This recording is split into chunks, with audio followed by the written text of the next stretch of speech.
I'm going to hand it over to our first presenter, who is Alison Thompson. So she's an Energy Futures Lab Fellow and has been since the very beginning in 2015. She's also the chair of the Canadian Geothermal Energy Association, CanGEA, and CEO of Borealis Power. So Alison, over to you, and I will be advancing the slides for you. So just mention when you're ready, and I'm happy to do that. Great, thank you, Erin. Ooh. Can I get a thumbs up if you can hear me okay? You're a little light to me, but I'll just crank up my speaker. I'll keep my social distance with my colleague, Leanne, in CanGEA, but I'm a fast talker and a loud talker, so I'm going to get through the 8 minutes, I think in a fun-paced way. So my favorite topic, why geothermal? We are a little bit different than the other renewables. Some takeaways for today would be that we are what we'll call base load. We run all the time, 24/7. And you may have heard the word intermittent. Intermittent usually refers to some of the other renewables such as run-of-river, wind, and solar. So when you have something that's renewable and it's base load running all the time, and you couple that with reservoirs that there's at least 3 worldwide now that have operated continuously for more than 50 years, what you're able to do is be certain of long-term revenue. And this is really important for economic modeling. Something else with the differentiation with geothermal and other fuels, be them again fossil fuel-based or renewables, is we have an incredibly small footprint compared to hydro, coal plants, nuclear, wind, solar. Why is this important? For permitting. And if you have to permit a smaller piece of land, you're usually able to get through community referrals much more easily, and as well, it just is more appealing for the community to have something with a small footprint. So if you're familiar with a SAG-D sized drilling pad, you can think about that as a geothermal analog. So you have mines in oil sands and then the SAG-D way of harvesting oil sands. Geothermal is more on the SAG-D side of footprint versus a mine. I think what might be surprising to people though is how mature the industry is. Geothermal traces its roots over 200 years ago, which actually predates modern oil and gas. And the industry got its start in Italy with commercial operations. And so quotes that you'll hear from some of the geothermal leaders around the world is that there's a wholesale transferability of skill sets, so literally one-to-one from the oil and gas industry to geothermal. And we have traded techniques back and forth over the decades. When their industry is down, usually our industry takes off. And that's because drilling rigs become more available and they become less expensive to procure. So this economic crisis is actually economic opportunity for the geothermal industry. And before we get too far ahead of ourselves, what needs to be stated is, most importantly, is that Canada, especially Western Canada and Northern Canada, and right here in Alberta, we have the resource. You can't play unless you have what Mother Nature has provided you, and we're very fortunate to have that. So let's move on, Erin. So moving into what is geothermal, I think most of this is familiar to people, that the deeper that you drill, the hotter it gets. The surface of the sun is actually a lower temperature than the center of our Earth. Yes, our heat source is radiogenic, which means that there's some decay going on in that center of the Earth, and the heat emanates up through the rock layers and is able to be concentrated or pools in reservoirs, but we don't have to worry about the heat running out. And so that sometimes is a little bit of a myth buster that some detractors in the industry like to say, is that geothermal will run out. We're not going to run out in certainly our lifetime or the lifetime of the Earth. Let's move on, Erin. This is one of my favorite slides. It's actually over 20 years old. It's something that the education group in the United States put out. And it was actually for education purposes for schools. And what you have here is where imagination meets engineering and geoscientists. So we like to call this Imagineering. All forms of energy are useful, geothermal in particular, because it's a heat energy. At the lowest levels, you're able to do very useful things for Canadians, such as snow melting without a lot of technical difficulty. All the way up, though, with higher temperature uses, you can do the most technologically demanding thing, which is make power or electricity. So everything in between is available with the use of geothermal heat. And so I encourage everyone to spend some time later on in the replay to have a look at this slide and to also be inspired about what would you do if you had a small footprint, non-emitting, copious, renewable, baseload, always available energy form to you. And this is really what is the biggest differentiator for geothermal energy. Moving on, Erin. So where is it? This Energy Futures Lab is about the Alberta Opportunity.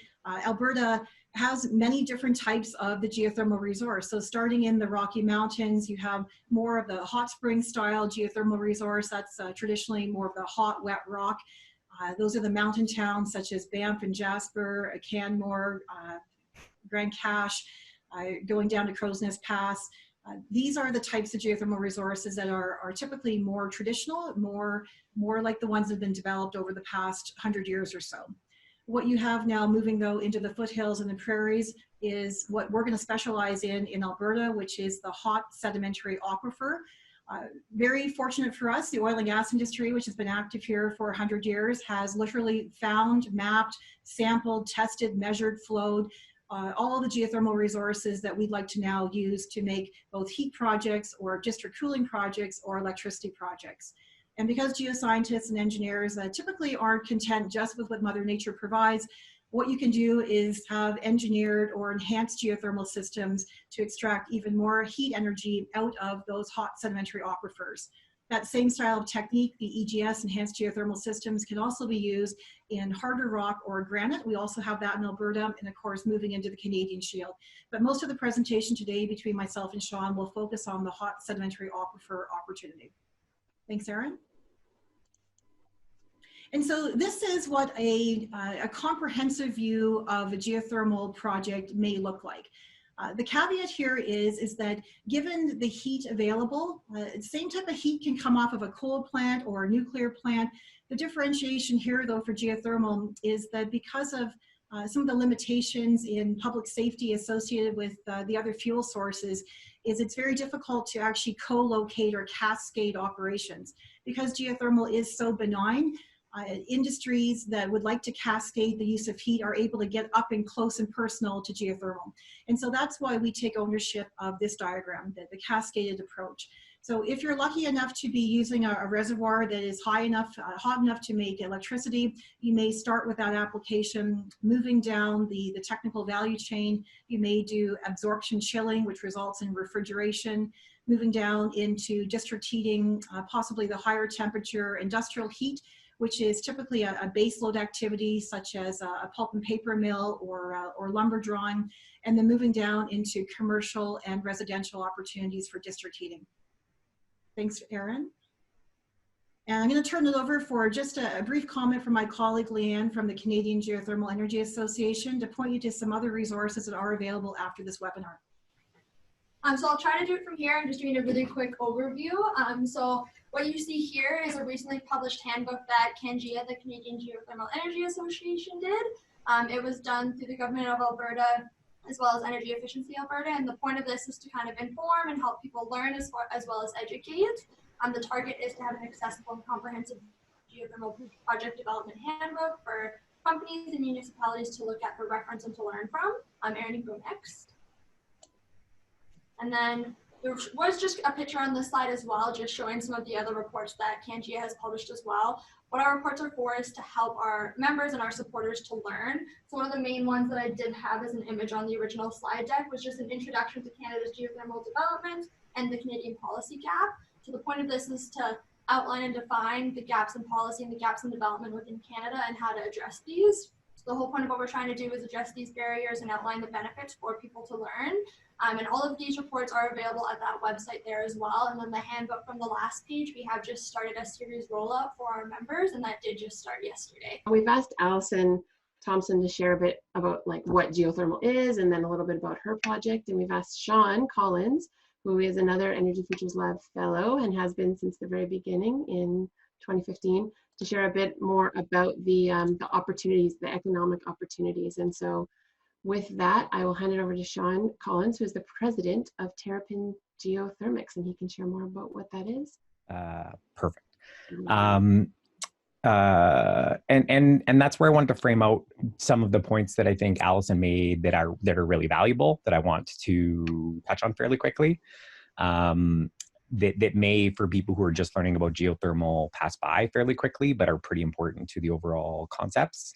I think some of the most important stuff that Alison really focused on was the thinking about the cascade use of geothermal, heat and power.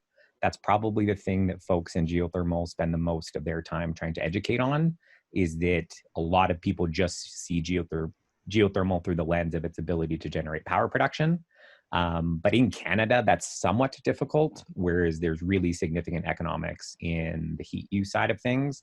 And particularly if you can have a project where you have electricity revenue at the front because you have a high temperature resource, but then you're making money down the line. So usually you can only generate power down to, call it 85 degrees Celsius. But if you have 200 or 300 liters a second of flow rate, at those temperatures, there's a really significant amount of energy in that. And you can usually generate about 3 or 4 times the carbon offsets on the heat utilization side as you can on the power production side. So some of that I think was really important context, and that shouldn't be thought of separately. Because when you really get into the weeds of geothermal business models and projects that have succeeded globally, they do a lot of the things that Alison is talking about, where you get a high temperature resource, you produce power, and you also sell the heat. And so I just want to make sure that's not lost on anyone, because that's fairly key information. So I'll do maybe 5 seconds of background on me and Terrapin, and then Aaron and the team sort of asked us to talk a bit more about the specific, the job side of it, the economic opportunity, and the sort of job creation side of it, so people can get a bit more nuanced sense of where specifically do the jobs in geothermal show up. And so I just have a few sort of quick slides here, and then I'm really interested to jump into Q&A. But the big opportunity I've always seen in geothermal, and one of the main reasons I wanted to start a geothermal development company about 4 years ago, was the fact that it is a natural fit for hydrocarbon bearing industries. I grew up in Fort McMurray, Alberta. A lot of my friends have sort of grown up throughout the oil and gas industry. And my perception on it is that Alberta is in the business of lifting fluids to the surface, and geothermal is lifting fluids to the surface. And so it's a very natural fit where it's not retraining, it's not retooling, it's essentially drilling. Alison framed it. It's kind of variations on SAGD wells that are very deep and expensive. And in a moment in time where wells are now much more affordable, the economics of the whole category shift fairly significantly. And so in these slides, there's lots of different numbers you could pick for what the sort of size of the prize is, but this is partially based on some of Cangia's work, on some of ASO's work. There's sort of general estimates of what the viable power production at current economics, at current sort of resource estimates are. This is a shot in the dark, but we're just picking it. There is ASO, so the Alberta Electrical Systems Operator, so the electricity grid in Alberta.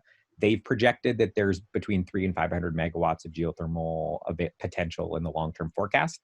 So if you use that number, in general, we think 300 megawatts of geothermal would create an economic opportunity of about $3 billion within the province. And do you want to go to the next slide, Aaron? And of that, and this is where I sort of get down into the bottom just on where those jobs show up.